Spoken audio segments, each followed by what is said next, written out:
Hi, everybody. It's Amanda from TimeTravelHypnosis.com and NWAOutThereMom.com. I wanted to, I don't know how quick this will be. It probably won't be quick at all, but I'll try to stick to point. I was inspired by Beth Murphy's awakening video that she did. She described the process she went through, and she listed sort of some of the patterns for people who are also going through it, so they'll know, this is a normal thing, this happens.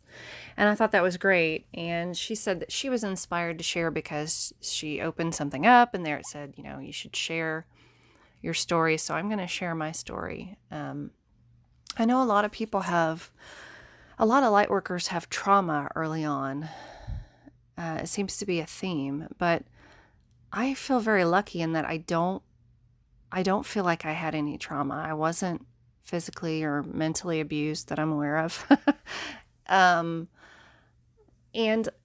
I feel like my parents were first wave light workers, because they were very different than the status quo. They didn't go with the usual, much to the chagrin of their parents. Always, my dad was always getting in trouble for stuff like, asking questions in church. When he was in Sunday school, his parents were asked not to bring him back because he asked too many questions. My mom, the beauty queen, she embarrassed her dad, who was in business, with all these other people at a beauty pageant when she launched into some feminist view of something. I don't remember what she said. Anyways, the point is, they were very different. So I'm kind of lucky that I came in to some very open-minded parents. They still had their things, and being a light worker in the time they came in to be light workers, they both used alcohol and cigarettes, and I don't know what else. To my knowledge, they didn't have drug problems, but I can't say what they did when I was little that I didn't know about, because it was the 60s and early 70s. Anyway, what I'm saying is, I feel like I'm pretty lucky. I didn't have a whole lot. I didn't have any trauma really when I was growing up. I had a pretty cush, middle class, go out in the neighborhood kind of life. And we didn't come from like an all white neighborhood or anything. My parents purposely picked a neighborhood that was very diverse. So we had a lot of different types of people in our neighborhood, and we liked it that way. I liked growing up like that. It was great. But I do know that very early on, well, for one thing, I have memories from being 1 and 2 years old. Like, my memories started back then. I don't remember being an infant, but I do remember, I think I remember being old enough to, walk, because one of the memories I have is when I was still in diapers, because I remember my mom was taking a picture of us decorating the Christmas tree, and I knew that there was a hole in the back of my little sleeper footy pajamas. And I remember saying, no, don't take picture, because, I had a hole. So that's a very, very early memory. And I don't know if this is a standard sort of light worker starseed kind of thing where we remember our early childhood or not. But I have had a lot of people say, you remember that? How can you remember so far back? Because their memories don't start until they're 5 or 6. Maybe there's a walk-in thing there. I don't know. For other people, not for me. And I remember when I was 4, I'm just doing a quick synopsis here. I'm not going to tell you my whole entire life. Well, maybe I am. I don't know. But when I was about 4, I remember one morning waking up and looking out my bedroom window, and the sun was out, and I saw some kind of vertical white glowy thing that sort of had like elongated shapes, like a really elongated irregular triangle on top of an irregular, some other shape. But then the shapes would move and change, but it was very flowy. And it moved from right to left across the backyard. And so in my four-year-old brain, I was like, I have no point of reference for that. So it must be a white sheet that has blown off of somebody's laundry line and it's moving across. But it stayed vertical like the whole time. So these shapes were changing. It was really tall and elongated, and it was sort of glowy, and it moved across the backyard. And I didn't feel like it was looking at me or noticed me. It was just this thing. And I didn't, since I didn't know what it was, I wasn't scared of it. And I remember going into the kitchen and telling my mom that I just saw a sheet blow across the yard. And of course, she was confused and didn't know what I was talking about. But I'm just hitting some points of weird stuff that I noticed when I was little that looking back, you add it all up and you're like, holy cow, all these things. And I didn't know. I didn't know what it was. I didn't know that it was unusual. I used to sleepwalk when I was 6 or 7. I would wake up in the middle of the night in another room and not have any idea how I got there. And all I could do is, I was scared because I didn't know how I got there. So all I could do is cry. And if nobody came to get me, which is usually my dad would come and get me and take me back to bed.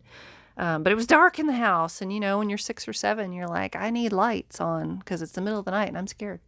And especially when you wake up in the middle of the night in a dark house and you don't know how you got there. So I would just, if he didn't come get me when I was crying, I would just cry louder until he came out.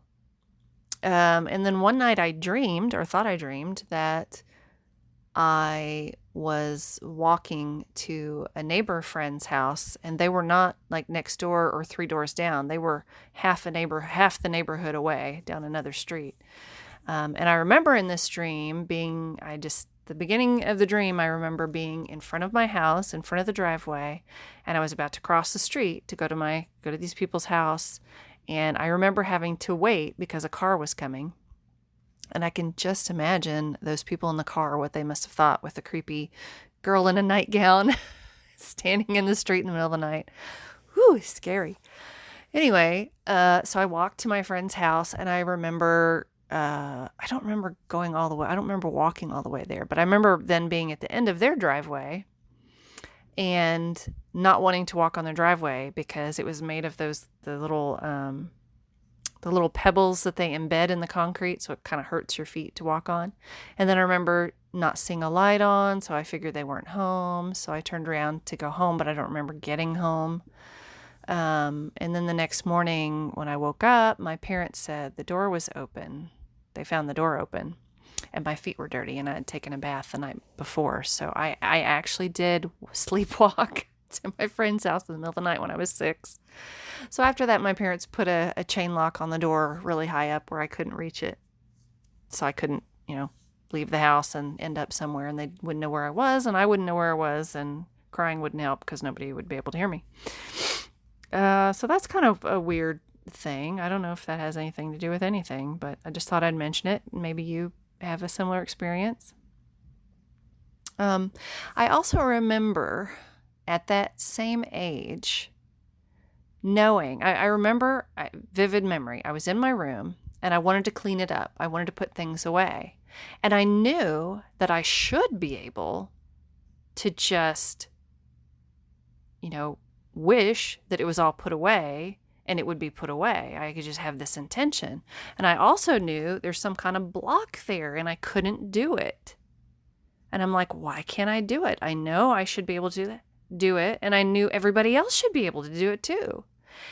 And when I questioned why I couldn't do it, I realized that it was because nobody believed or remembered that they could do it. And so since everybody didn't know, I wouldn't be able to do it either. So it's kind of like a hint at the collective agreement of everybody on Earth at that time. The other thing is, as a child, I was never interested in real stories. I only ever wanted paranormal stories or, quote, fantasy stories like time travel, fairies, ghosts, other worlds. Any of that was great. I remember my grandmother bought me a bunch of books, and it was all like classic The Black Stallion or I don't know. I don't even know. All I remember is like, I would like to read this because my grandmother gave it to me and it's special, but I am not at all interested in this because there's nothing unusual about it. So I didn't read any of that, any, classic kind of stuff like that. Then when I was a teenager, my mom was a super avid reader her whole life. She was always reading. And she started giving me books that she thought that I might enjoy or that I might benefit from. And now I should say also, my mom tried really hard not to influence my thoughts or ideas. She believed that we should be free to make our own decisions about how the world works and just let us discover what we believed in whatever way we wanted to. And even when I would ask her, because we grew up in a very religious area of the United States. I mean, we're in the Bible Belt here, but my parents were not Christian. They grew up going to church. Well, not my dad. But I remember asking her if, what her thoughts on God were, and she said she didn't want to tell me because she didn't want to influence me about it. My dad, I think I remember my dad telling me that there were just different levels, and once you made it to one level, once you achieved one level, then you would realize there was yet another level to achieve after that. Anyway, just a side note, more light worker parent stuff. But Mom did, when I was a teenager, give me some books that I found really interesting, like metaphysical sort of books, fiction, but with ideas that resonated with me a lot. And just like Richard Bach's Jonathan Livingston Seagull was one that I thought was interesting, and Illusions especially was another one. And then later Richard Matheson's What Dreams May Come. And that book was so... I read the book first, and then I saw the movie later when it came out, and I just didn't feel like the movie really expressed everything that was in the book, all the ideas in the book,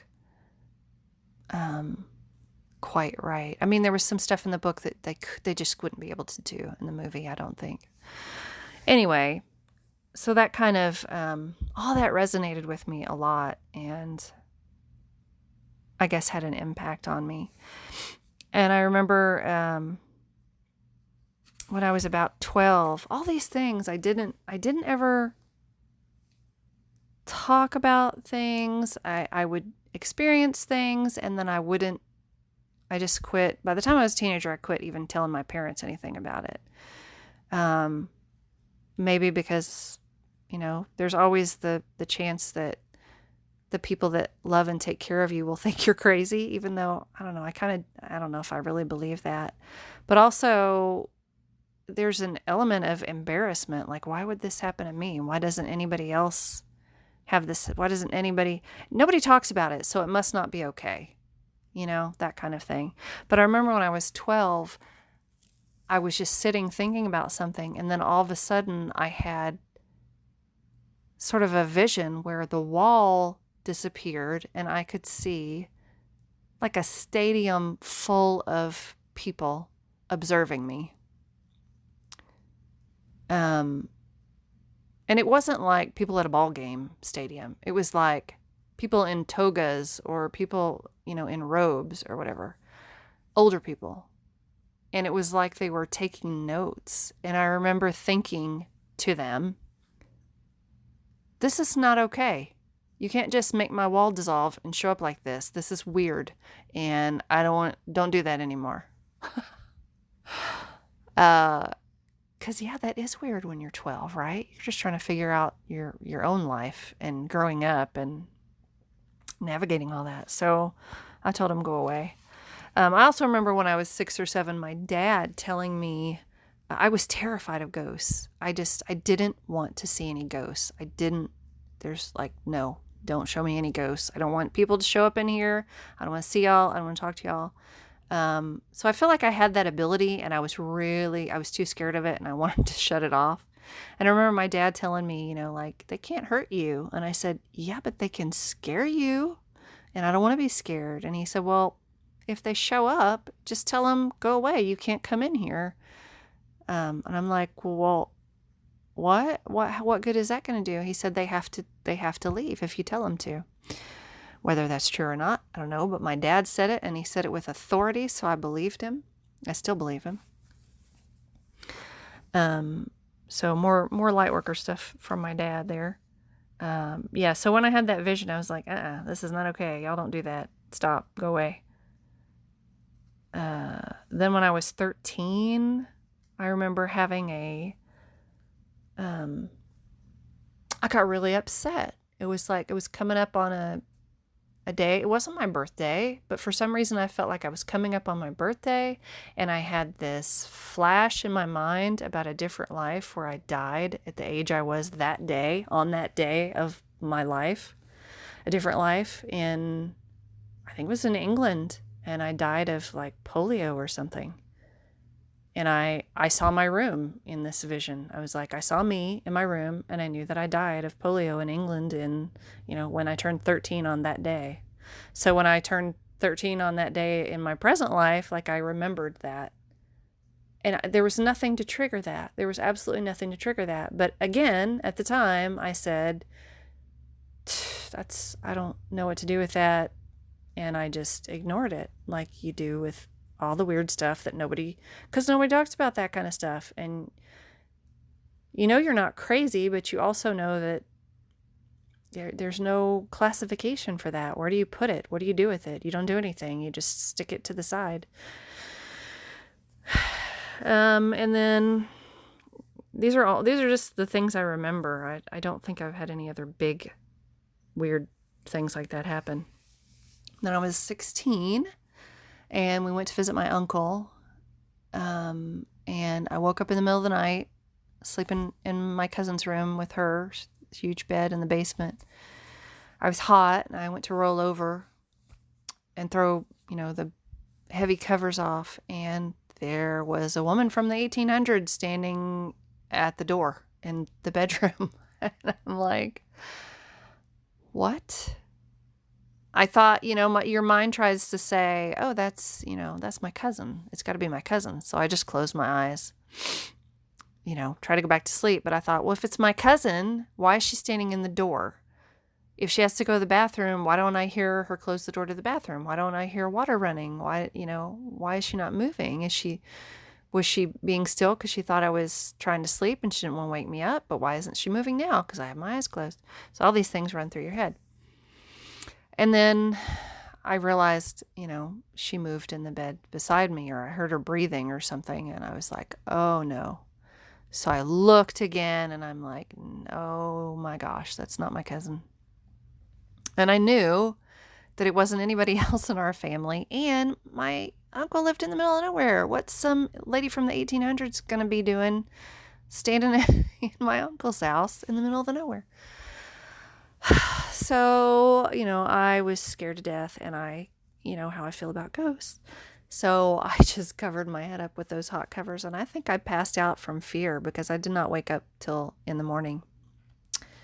And then in the morning, my cousin was not in the room, so I was a little scared, even though it was light outside.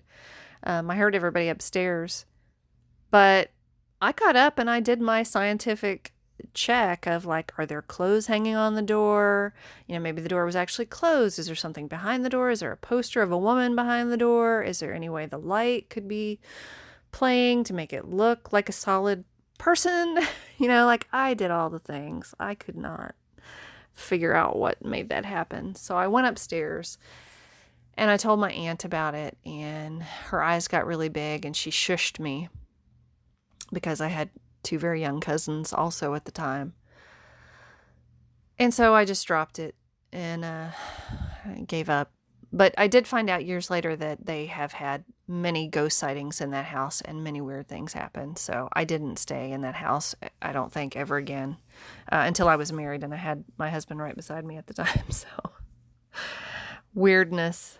So I guess I'm saying, it's a long story, but I'm just saying I've always been weird. I've always been one of the weird ones, although I didn't ever talk about it because you would hear stories about somebody saying they had psychic abilities, like some other kid. I did hear that another kid in our neighborhood had said he was psychic, and then everybody made fun of him, and, oh yeah, what's my birthday, and blah. That's not how it works. But yeah, so of course I'm not going to mention anything weird because I don't want all the kids to tease me and make fun of me and stuff. Anyway, so, the end of high school was all about just high school stuff and going to college. And there's I don't know, there's drama that went on. Grandparents died. My mother had issues. And like I said, my parents were alcoholics, not early on, but later, like about the time I got in high school. Things started going downhill for them. I guess they'd had enough. They'd had enough bad experiences trying to be positive in a not so positive world and, trying to raise their kids the right way and being criticized for it. I get that. I get that today with my kids still. And then, so I guess let's fast forward to 1997. My mom died. So that was a big turning point for me because everything had been kind of status quo, meshing with everybody else in college and after college and getting a job and just kind of trying to do life, just trying to do normal life. And then mom died and just turned everything upside down. It was completely unexpected. She was only 53. She had just run her body into the ground and I just don't think she could take it anymore. So it was a little bit after that I found the book Conversations with God. I was browsing Barnes & Noble, I guess. And, they used to, I don't know if they still do this, but every so often they go and turn a book face forward to call attention to different books, I guess. And somebody had turned that one face forward. So I picked it up and I bought it. I read it. I gave it to my brothers. We talked about it. It was just kind of like a groundbreaking information book to us. We bought all the books and we all read them all and talked about them. And I guess that helped us a little with mom's death and how to move forward. So from then on, I sort of lived in the spiritual section of any bookstore and I just read and watched any unusual paranormal things. Just rekindled all that again from my childhood. And then it was around that time that my mom died. I had a job. I was in archaeology, and I was an archaeological lab manager, which means I helped catalog and store all the artifacts. I was in charge of everybody, cataloging all these things. And it always had a cool factor because if people say, "Oh, what do you do?" and you say, "I'm an archaeologist," or "I run in an archaeological lab," then there's "Oh, wow, that's really interesting."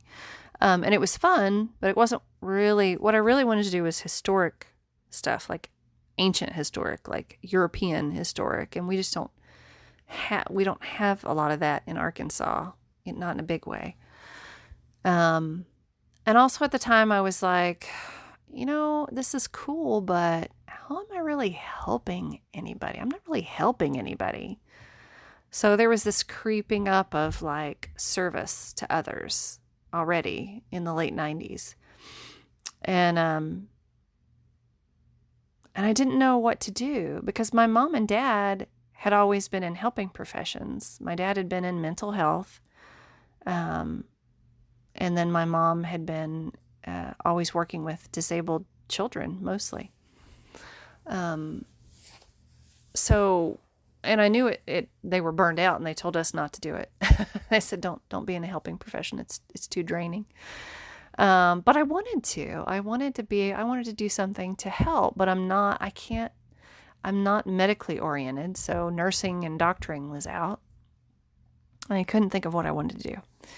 But by 1999, I just couldn't do things I didn't want to do anymore. And I was interested in the whole new internet when the internet was new. That's how old I am. I was really interested in website. I want to learn how to build my own website. I want to have my own website and blah, blah, blah. And my older brother was a graphic designer who was also really disliking his job. I didn't love my job. And I was good at it, but didn't like it. A different job. I had taken a different job at this point. I was an administrator at a computer consulting firm, and I helped organize them and everything. But I didn't love it. I didn't want to do it. It made decent money, but I wanted to do something else. So I talked to my older brother into starting a web design company. And we did that for like 8 years. We ran our own business because I just couldn't stand to work for somebody else, and somebody else dictates, when you can take off and how long and what you can do. And if you have some innovative ideas, then they're like, nope, you have to do it my way. And I was like, I don't want to do it your way. My way is really good. It has better ideas. But so, there's your pattern. You get the service to self thing comes up. I mean, service to others. Service to self starts to die down. Service to others, because service to self isn't that fulfilling anymore. Service to others sounds more fun. And your ideas, your new innovative ideas can't be squashed. You can't stand for them to be squashed anymore. So we did that. We started a business, and then my younger brother joined us in that. So we had a web design, graphic design company for 8 years, and it was fun, and I learned a lot of new things. But I still had this, how am I helping anybody sort of feeling all along. I could do the innovative things, and we sort of set the example of being ourselves and running the business in a fun way and not the traditional way. And we did it successfully. So that was a positive, but I still didn't have that service to others sort of feeling that I was looking for. And then I ended up meeting my husband. And when I met my husband, it was one of those recognition things like, oh, it's a feeling recognition, like, oh, I remember you. Oh, you're familiar, even though there's no way we met. It clicked. And we both wanted families and kids, so we got married and had our kids. I'm really just telling you my whole life story here. I hope y'all aren't bored. There's a point. I mean, the markers are there when you look back. All the markers are there for the setup. But the point is, the point of telling you this is, he turned out to be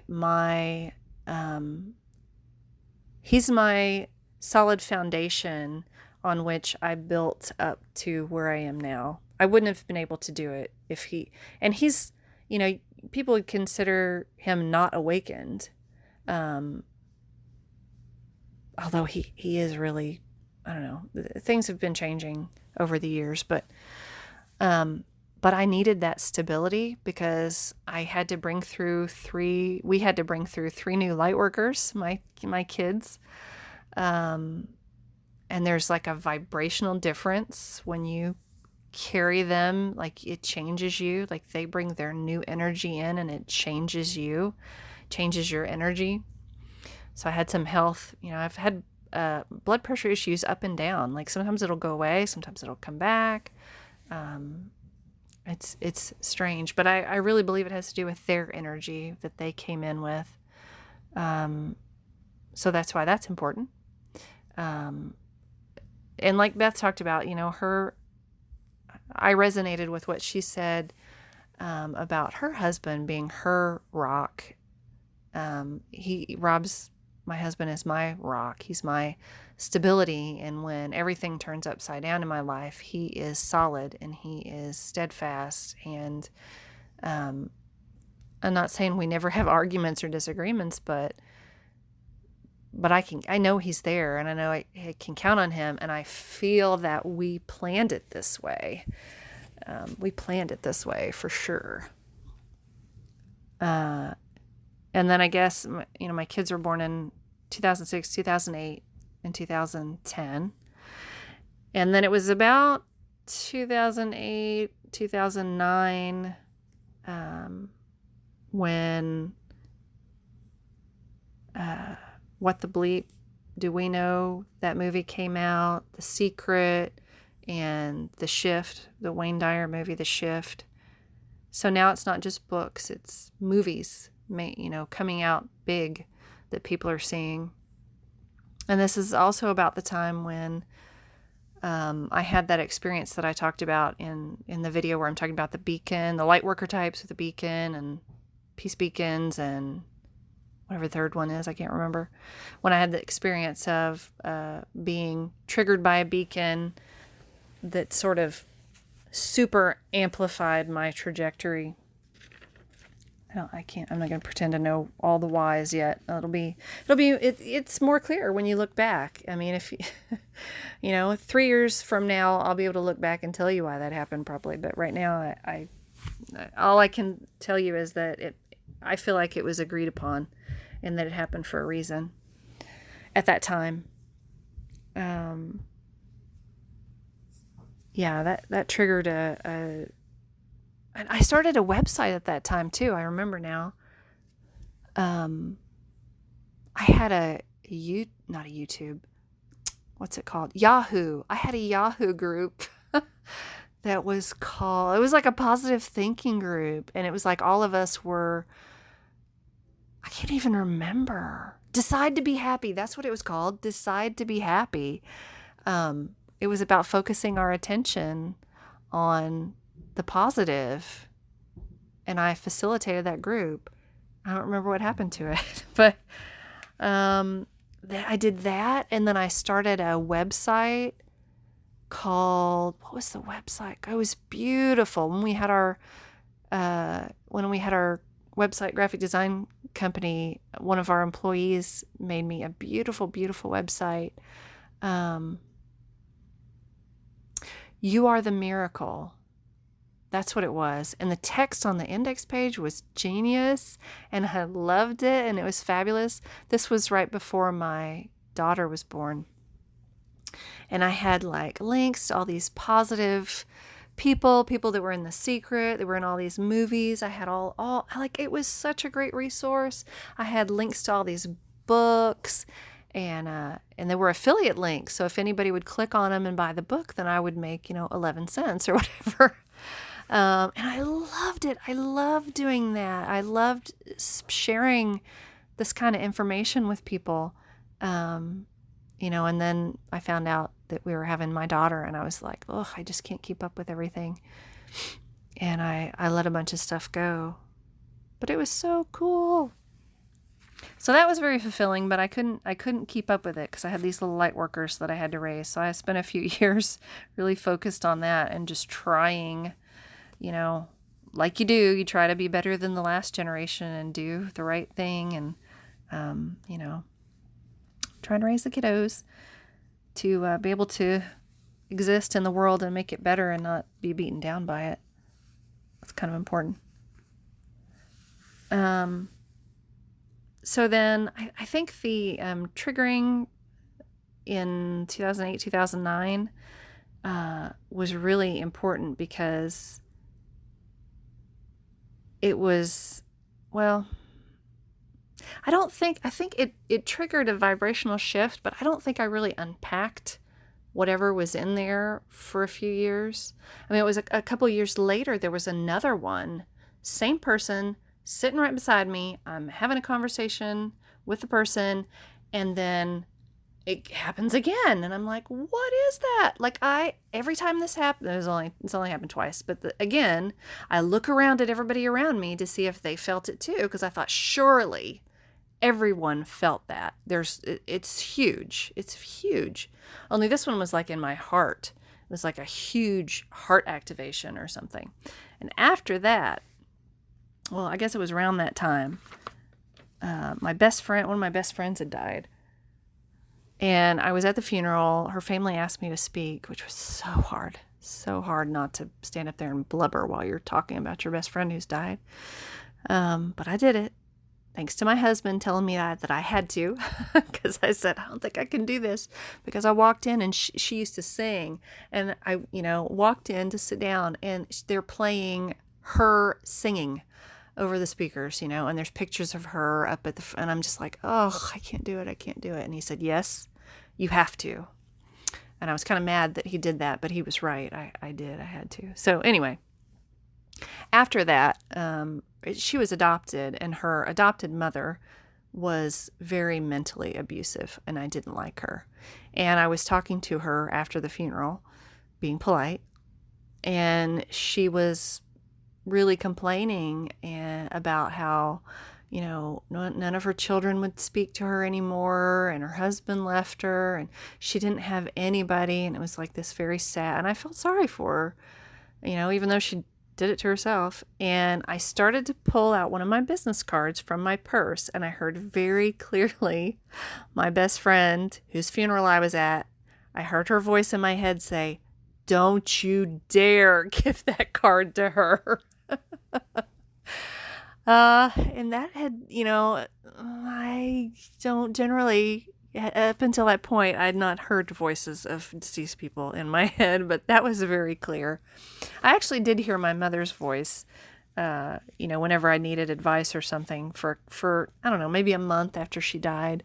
I would sort of talk to her in my head and get answers back, but I convinced myself that it wasn't really her, that it was just me, imagining what she would say, because I knew her really well. So I shut that off. And I highly recommend, if someone you love dies and you're having a conversation with them in your head, don't shut it off. Whether it's real or not, I think it's useful. Anyway, so yeah, when she died, that was around 2012. So that 2012 tipping point, I think there's something to that. And I think that really accelerated anybody who was already sort of on the track. I think it really accelerated that, because after that, after I heard her voice in my head, and then, a few years, I think it was a few years later, maybe one or two. Yeah, it was really soon after that. My husband's grandmother died. And we were at her house. I think it was after the funeral, but not the graveside. I don't remember if it was a graveside. No, I think the graveside was later. It may have been before the funeral, but my kids were little toddlers, and they were playing on the stairs at her house. And so I was sitting at the bottom of the stairs making sure they didn't tumble down. There was only like 4 stairs, and I was making sure they didn't fall and get hurt. So I was really focused on childcare. But everybody was there, and the doorbell rang, and I guess my mother-in-law went to the door to get it, or her sister, and walked through with flowers. And I saw them go into the kitchen, and she and her sister were talking, and they looked unhappy about these flowers. And I'm like, what in the world is happening? And all of a sudden, I'm aware that my husband's deceased grandmother is standing behind me. I can't see her physically, but in my mind's eye, there she was, and I could feel her presence there. It's just, glowing white herself. And she was looking at her daughters and just beaming pride and love. Just pride and love. And I'm like, what is happening? A, why can I see a deceased person who doesn't seem to even know that I'm here noticing her? And B, why is she so happy and proud of her daughters, and why are they frowning over flowers? So I went, after a while, my kids stopped playing on the stairs. I went in and I found one of them, and I said, what's the deal with the flowers? You guys looked unhappy. And she said, oh, they were from their third sister's ex-husband, and they didn't want her to be upset by them because it was kind of a new divorce or something. And they didn't want their sister to be upset. So they were trying to decide whether to hide them from her or not tell her. So that's why their mother was so proud, because they were taking care of her. They were taking care of each other. So that was nice. And then at the graveside service, I also saw her in her white glowy self, because all her children were standing sort of like in a semicircle around her grave, and they were telling good, happy stories about her and their best memories. And she was really enjoying that. And there was no sadness felt at all from her. No regret, no sadness. There was no negative at all. It was all positive, peaceful, loving. She loved it. She was very grateful and happy. So that was new. That was after the 2012 thing, I think, that that started. It may have been 2011. I don't know. It was around there. And then my husband's stepfather died a couple years later. And we were before he died, when he was in critical care, we went to the hospital. And my husband was off talking with his mom somewhere. And I was standing. And I had discovered that I could do this thing where if I could see a room in my mind's eye, and I said to myself, set my intention to see beings that I can't see with my eyes, then I could see them as shadows. If I don't know them, they're outlines of people that look like shadows. And if I do know them, I see them. I see the actual person. So I said to myself, let me see if he's in there, he's in critical care, and it's clear he's not doing well, and they're not, his organs are shutting down. And I thought, well, let me see if I can see them. Well, I'm in the critical care unit of a hospital. So when I put the hallway in my mind's eye, there were a lot of shadow people in there. I don't know who they were, but I did see my husband's stepdad standing on the opposite side of the bed from where I was, outside of the room, this glass or something. And so I decided to have a little conversation with him. I'd never done this before, but I thought, why not? He's just standing there. And I said, what are you doing? Because he's not in his body and he's still alive. And he said, I'm just waiting. I'm just waiting around. And it's funny because I saw him as being dressed in an outfit that they traveled a lot. And he was in like an outfit that he would have on when they were traveling. And I said, well, is there anything you want me to tell your wife? Not that I could tell her because she wouldn't believe me. She still won't believe me if I try to tell her today. And he said, he kind of rocked back on his heels and he said, the list is long. And I said, well, how about anything like more specific? And he said, he thought, seemed to think for a second, and he said, thank you. And the thing is, when he imparted this, it was not just the words thank you. It was the feeling of gratitude for all the times he had been in the hospital, in and out for a long time. There had been a lot of changes that they had to make. And this was after she had just gone through all of this with her mother. So it had to have been stressful for her. And all of that was conveyed at the same time as the thank you, which this to me is the new telepathy. It's not just words, it's intentions, emotions. And this is what we're starting to feel now, a lot of us. Anyway, so that was it. The thank you for all that she had done and all that she, all the taking care of him and everything over the years, all the time they had been married. And maybe someday I'll be able to tell her that and it will help. I finally just told my husband this a few days ago. I had never told him either because I was afraid he'd think I was crazy. And he didn't think I was crazy, surprisingly. He did tell me that if I had told him at the time, he would have thought I was crazy. But now he didn't. He doesn't. So, yay. So, yeah, new things, new gifts that we have. I can apparently see deceased people that I know. I can apparently talk to. It's harder, surprisingly.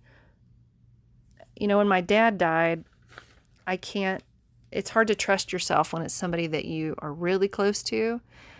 Like, I think I was talking to my dad when he was in hospice. He was in and out of his body, it seemed like.